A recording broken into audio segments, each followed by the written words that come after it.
Deductions. So in the inadmissible deductions हमने 2 point देखे. एक जो पेमेंट आउटसाइडर को होने वाला है, या सॉरी आउटसाइड इंडिया में होने वाला है, या इंडिया में होने वाला है बट किसी नॉन रेसिडेंट को होने वाला है, या किसी फॉरेन कंपनी को होने वाला है. तो उस पे अगर हमने if TDS is applicable on that amount and we have not deducted the TDS, or we have deducted but not paid before due date, then entire expenditure would be disallowed in that particular financial year.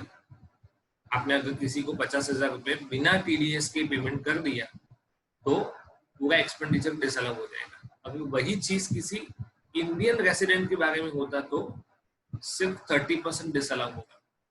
Okay. Current year में आप अगर basic exemption limit के ऊपर salary पे करते हो तो irrespective of your status of previous year, आपका प्रीवियस ईयर में स्टेटस ऑडिट असेसी का था या नहीं था, उससे कोई मतलब नहीं है.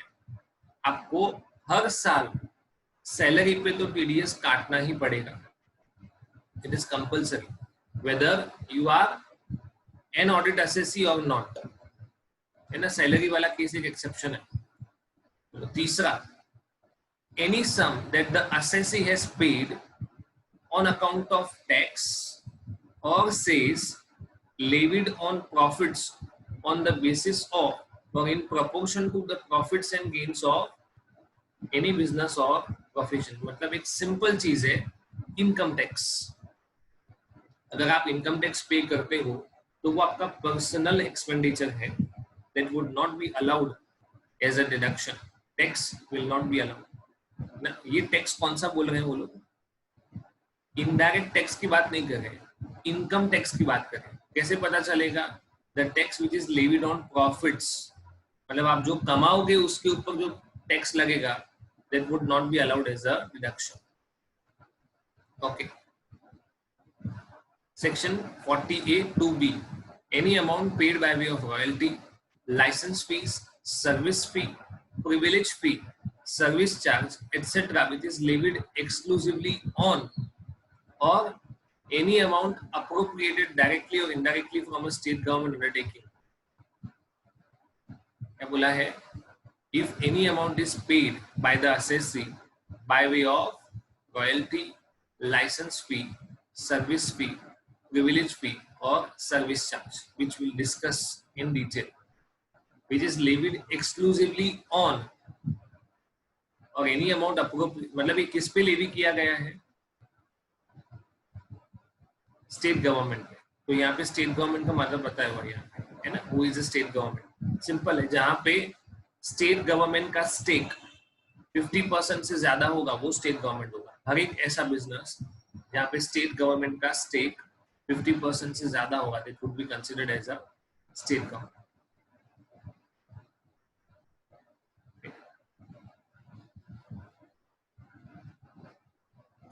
अगर आपने सैलरी पे किया इंडिया के बाहर या तो इंडिया में किसी नॉन रेजिडेंट को और उसके ऊपर टैक्स नहीं काटा है, तो मैंने बोला था पहले भी, टीडीएस इज कंपल्सरी. अगर टीडीएस नहीं काटा तो पूरा एक्सपेंडिचर डिसअलाउ हो जाएगा. Okay. Any contribution to a provident fund or the fund established for the benefit of employees. असेसी ने, मतलब मेरा बिजनेस है और मेरे बिजनेस में बहुत सारे एम्प्लॉइज हैं, मैं उनका पीएफ डिडक्शन करता हूं और उसको किसी एक जगह पे डिपॉजिट करता हूं. ओके. तो उसके रिलेटेड ये प्रोविजन है.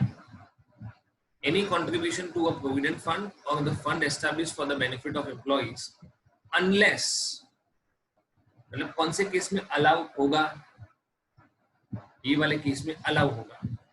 The assessee has made effective arrangements to make sure that tax shall be deducted at source from any payment made from the fund which are chargeable to tax under the head salaries. आपको इसका पूरा concept बता देता हूँ तो समझ में आएगा. What happens? कि आप if you are working as an employee somewhere, okay, और आपकी सैलरी हर महीने पीएफ का deduction, that is provident fund का डिडक्शन होता है, और आपका एम्प्लॉयर उसको किसी एक जगह पे डिपॉजिट करवा देता है, जो अप्रूव्ड फंड्स है वहां पे वो डिपॉजिट कर देते हैं।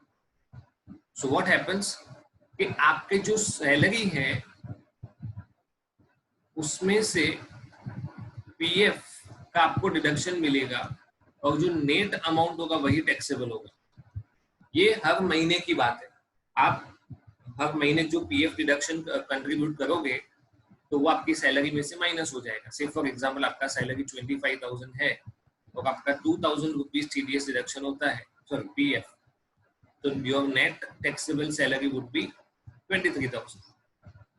ओके, अब ये पीएफ का पैसा accumulate होता रहेगा and it got accumulated for a certain number of years, और मोस्टली इसको रिटायरमेंट के टाइम पे लोग विड्रॉ करते हैं, बट ऐसा नेसेसरी नहीं है कि रिटायरमेंट के टाइम पे ही विड्रॉ किया जाए। अगर आपको इमरजेंसी रिक्वायरमेंट है तो पहले पीएफ के ऑफिस में जाना पड़ता था, अब ये सारी प्रोसीजर ऑनलाइन है और आप पैसा विड्रॉ कर सकते हैं। सो whenever there is a withdrawal from PF withdrawal, मतलब आपका जो भी पैसा इसके अंदर पड़ा हुआ है, ओके, उसमें इंटरेस्ट भी आया होगा कि आपने जो भी पैसा हर साल कंट्रीब्यूट किया है उस पे इंटरेस्ट भी मिला होगा।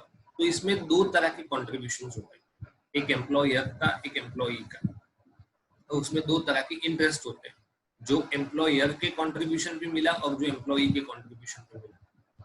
हर एक का विड्रॉल करने का एक लिमिट होता है कि आप कितना ही मैक्सिमम विड्रॉ कर सकते हो, पूरा अमाउंट विड्रॉ नहीं कर सकते, 75% लेट से। ओके, तो जब ये अमाउंट विड्रॉ होगा, देखो जब आपने कंट्रीब्यूट किया था तब आपको डिडक्शन मिला था, अभी विड्रॉ होगा मतलब आपको वो पैसा वापस मिल रहा है, then there should be a tax liability. Actually salary तो आपका इनकम था ही, पर एट दैट टाइम आपने बोला कि मुझे 25 में से मिला तो सिर्फ 23,000 ही है, ये 2,000 तो मैंने कंट्रीब्यूट किया है, तो ये मेरा इन्वेस्टमेंट है।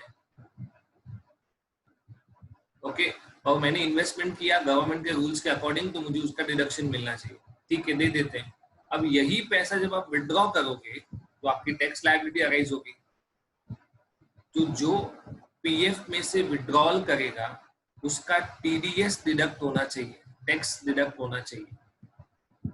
अगर एम्प्लॉयर ने ऐसा अरेंजमेंट करके रखा है कि एम्प्लॉई जब भी पीएफ में से विड्रॉल करेगा उसका जो भी विड्रॉल होगा, सिर्फ फॉर एग्जांपल उसने 2 लाख रुपए विड्रॉ किए पीएफ में से, है ना, employee made a withdrawal of 2 lakh rupees, तो उसके ऊपर 10% के अकॉर्डिंग 20,000 टीडीएस डिडक्ट होना चाहिए और आपको नेट अमाउंट मिलना चाहिए 180।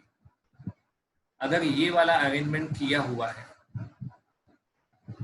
तो एम्प्लॉयर पीएफ को एज एन एक्सपेंस क्लेम कर सकता है, क्योंकि ये पे कौन करेगा, employer on behalf of employee. Okay, so in that case you have to be careful that कि अगर एम्प्लॉयर ने विड्रॉवल के टाइम पे टीडीएस का प्रोविजन किया हुआ है तो डिडक्शन मिलेगा।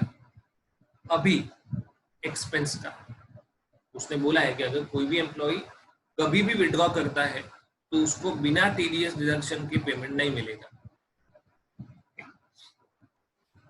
बढ़ते हैं section 40A subsection section 40 subsection A clause 5, tax paid on perquisites on behalf of employees is not deductible. Okay, मतलब perquisite भी आप दो और उसका टैक्स भी आप पे करो। ओके, देखते हैं in case of an employee deriving income in the nature of perquisites other than monetary payments. मतलब हमने देखा था ना perquisites में rent free, unfurnished or furnished accommodation, motor car, education, ना बच्चों को एजुकेशन के लिए अपनी स्कूल या किसी और स्कूल में वो लोग पढ़ाते हैं, ठीक है, use of movable asset, transfer of movable asset ना, फिर यूटिलिटीज, गैस, इलेक्ट्रिसिटी, ये सारी चीजें हमने देखी थी परक्विजिट्स में, सैलरी वाले चैप्टर में। तो एम्प्लॉयर एम्प्लॉई को नॉन मॉनेटरी परक्विजिट देता है। कैसा परक्विजिट देता है? Not in the form of cash but in kind. ऐसा परक्विजिट देता है kind. Deriving income in the nature of perquisites, the amount of tax on such income paid by his employer is exempt from tax in the hands of employee. मतलब ये perquisite आपको मिली, employee को, perquisite is considered as income of the employee. तो अगर वो employee का income है तो उसके ऊपर employee को टैक्स भी भरना पड़ेगा। तो एम्प्लॉयर ने कहा उसकी भी चिंता करने की जरूरत नहीं, ओके, आपको परक्विजिट भी हम देंगे और उसके ऊपर जो टैक्स लगेगा जिसको FBT कहा जाता है, फ्रिंज बेनिफिट टैक्स, ओके, वो भी हम ही पे करेंगे। तो किसके लिए एग्जाम्प्ट होगा? Is exempt from tax in the hands of employee. Correspondingly such payment is not allowed as a deduction from the income of the employer. Thus, the payment of tax on perquisites by an employer on behalf of employee के लिए taxable नहीं होगा, but employer के लिए exempt भी नहीं होगा। ये एक बहुत ही लॉजिकल पॉइंट है। अगर एम्प्लॉयर आपको सैलरी पे कर रहा है तो वो क्या क्लेम करेगा? एक्सपेंस। वो एक्सपेंस क्लेम करेगा, मतलब उसकी इनकम कम होगी। At the same time employee को वो सैलरी मिलता है तो उसके लिए क्या हुआ? It is income for the employee, okay. तो वो क्या करेगा? वो उसके ऊपर टैक्स पे करेगा। Here you need to understand that employer salary pay करता है तो एम्प्लॉयर की इनकम कम हो जाती है। इनकम कम होगा तो टैक्स भी कम होगा। एम्प्लॉई को वही सैलरी मिलता है तो एम्प्लॉई इसके ऊपर टैक्स पे करता है। मींस आइदर और, किसी ना किसी को तो टैक्स पे करना ही पड़ेगा। अब जो परक्विजिट्स एम्प्लॉई को मिली वो एज सच एम्प्लॉई के लिए इनकम है, एम्प्लॉई को टैक्स पे करना चाहिए। तो गवर्नमेंट ने बोला कि एम्प्लॉई नहीं पे करेगा, तो कौन पे करेगा? एम्प्लॉयर। ये इनकम तो है आपके लिए, तो इन दैट केस आपको टैक्स तो पे करना ही पड़ेगा। In case of any firm assessable as such का मतलब बोलेंगे ये अनलिमिटेड लायबिलिटी वाला पार्टनरशिप फर्म है और limited liability partnership firm. The following amount shall not be deducted again मतलब क्या होगा इसका? ये inadmissible हो जाएगा। क्या हो जाएगा? inadmissible expenditure। ये खर्चा आप अपनी इनकम में से माइनस नहीं कर सकते हो, ओके। तो अभी तक पढ़ा था सेक्शन 40 स्मॉल a, अभी पढ़ेंगे स्मॉल b, है ना। ये इंपॉर्टेंट सेक्शन है। Remuneration to non working partner, मतलब हम बोलेंगे कि स्लीपिंग पार्टनर है, जो एक्टिव पार्टनर नहीं है, उसको अगर फर्म में से रेम्यूनरेशन मिलता है किसी भी तरह का, सैलरी, बोनस, कमीशन या रेम्यूनरेशन, कोई भी नाम बोल लो, अगर वो उसको मिलता है तो आप पे करो, उससे कोई प्रॉब्लम नहीं है। वो पार्टनर्स का मैटर है कि आप किसको पे करना चाहते हो, किसको पे नहीं करना चाहते हो, that is your choice, okay. Income tax आपको उसका डिडक्शन अलाउ नहीं करेगा। You will not be able to claim that as an expenditure. ऐसा नहीं बोला है कि पे करे या नहीं करे, वो तो आपकी पार्टनरशिप डीड पे डिपेंड करता है कि आप पे करोगे या नहीं करोगे। बट अगर नॉन वर्किंग पार्टनर है तो उसका जो भी सैलरी बोनस या कमीशन होगा वो आपकी इनकम में से माइनस नहीं होगा। ओके, तो किसको रेम्यूनरेशन दिया? नॉन वर्किंग पार्टनर को। दूसरा, to a working partner but it is not authorized by deed. Okay, आपने वर्किंग पार्टनर को डीड में बोला था कि आपको महीने का 15,000 रुपये मिलेगा, पर आपने लिख दिया, दे दिया 25,000 रुपये, तो कितना एक्सेस है? 10,000। This will not be allowed. मतलब कितना अलाउ होगा? 25,000। Simple, sorry 15,000 would be allowed as a deduction. Remuneration of interest to a partner authorized by deed but relates to an earlier period. समझा देता हूं ये क्या है। आपने पार्टनरशिप डीड बनाया, जब ये पार्टनरशिप डीड बना तब एज सच इसमें इंटरेस्ट ऑन कैपिटल के लिए प्रोविजन नहीं था और आपने 1 साल तक ऐसे ही चलाया। 1 साल के बाद इसमें अमेंडमेंट किया, you made an amendment in the partnership deed, okay, और इस अमेंडमेंट में आपने ऐसा लिखा कि हम हर एक पार्टनर को उसकी कैपिटल पे 12% इंटरेस्ट अलाउ करेंगे। तो ये जिस दिन अमेंडमेंट आया उसके बाद के पीरियड के लिए पेमेंट होना चाहिए आइडियली, पर इन लोगों ने क्या किया कि अमेंडमेंट आया उसके बाद तो दिया, उसके पहले वाले पीरियड का भी, मतलब इन बिटवीन जो पीरियड था 1 साल का, उसका भी इंटरेस्ट दे दिया, तो ये हो जाएगा डिसअलाउ। ओके, बिकॉज जब ये इंटरेस्ट पे हो रहा है, जिस पीरियड के लिए ये इंटरेस्ट पे हो रहा है, तब पार्टनरशिप पीरियड में ऐसा कोई प्रोविजन था ही नहीं। भले इसमें ऐसा अग्री किया जाए, अमेंडेड पार्टनरशिप डीड में ऐसा लिखा जाए कि हम प्रीवियस पीरियड से इंटरेस्ट देना स्टार्ट करेंगे, तो भी इनकम टैक्स डिपार्टमेंट मना बोलता है कि आपको ये एक्सपेंस जो ये वाला है वो अलाउ नहीं होगा, इसके बाद जो है that would be allowed. Okay,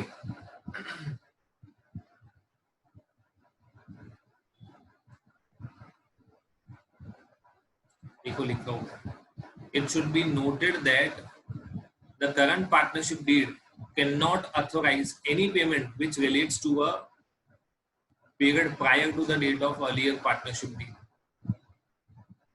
Okay,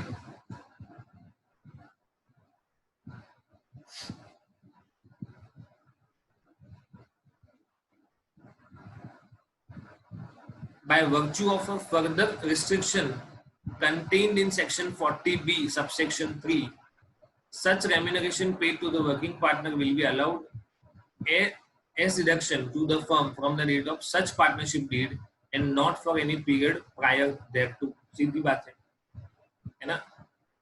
इन लोगों ने लिखा जुलाई 1 को और बोला इफेक्टिव फ्रॉम अप्रैल 1, तो प्रीवियस पीरियड से नहीं चलेगा। आप पे करो उसका प्रॉब्लम नहीं है, ट्राई टू अंडरस्टैंड, पे करो उसका प्रॉब्लम नहीं है, पर वो अलाउ नहीं होगा। okay? तो मतलब आपको जुलाई के बाद का जो रेम्यूनरेशन है वही अलाउ होगा, जुलाई के पहले का है वो अलाउ नहीं होगा। You will not be able to claim that as an expenditure. Interest का लिमिट है 12% पर एनम, तो लोग इसको भी अलग अलग तरह से इंटरप्रेट करते हैं कि सिंपल इंटरेस्ट है कि कंपाउंड इंटरेस्ट है, तो that is also clarified. Again आपको 18% इंटरेस्ट देना है, दो, 24% देना है, दे सकते हैं। इनकम टैक्स डिपार्टमेंट क्या कहता है? We will allow only 12%। okay? आपने अपनी पार्टनरशिप डीड में लिखा कि हम हर एक पार्टनर को उनके कैपिटल पे 15% इंटरेस्ट देंगे, कोई बात नहीं, 15 में से 12% अलाउ होगा, 3% डिसअलाउ हो जाएगा। Remuneration to a working partner in excess of prescribed limits, in excess of prescribed limits, तो आपको यहाँ पे लिमिट लिखा हुआ है, मैंने पहले भी एक बार एक्सप्लेन किया हुआ है। On first 3 lakh of book profit or in case of loss, आपका total profit let's say 7 lakh हुआ, ओके, तो पहले 3 लाख अलग और उसके ऊपर जो भी बचता है वो अलग। पहले 3 लाख पे लिमिट क्या है, जितना बुक प्रॉफिट हुआ उसका 90% और 1,50,000 whichever is higher,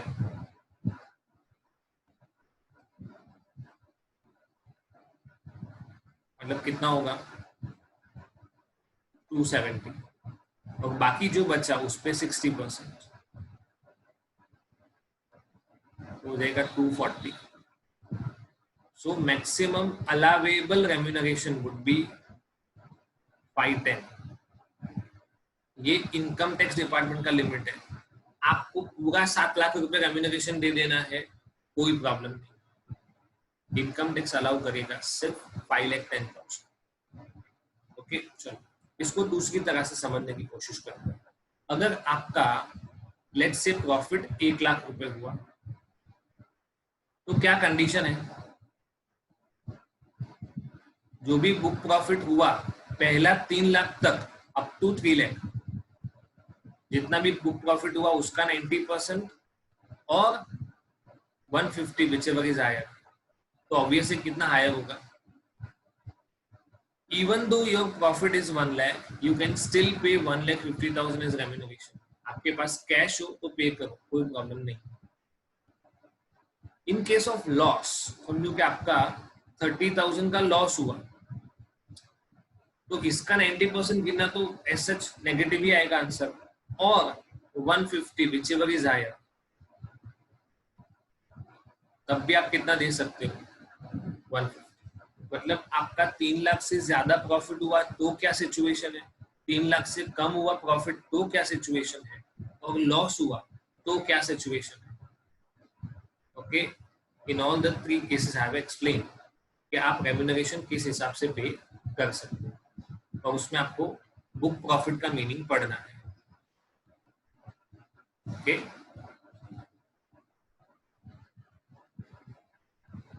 working partner कौन होता है वो भी आपको देखना है।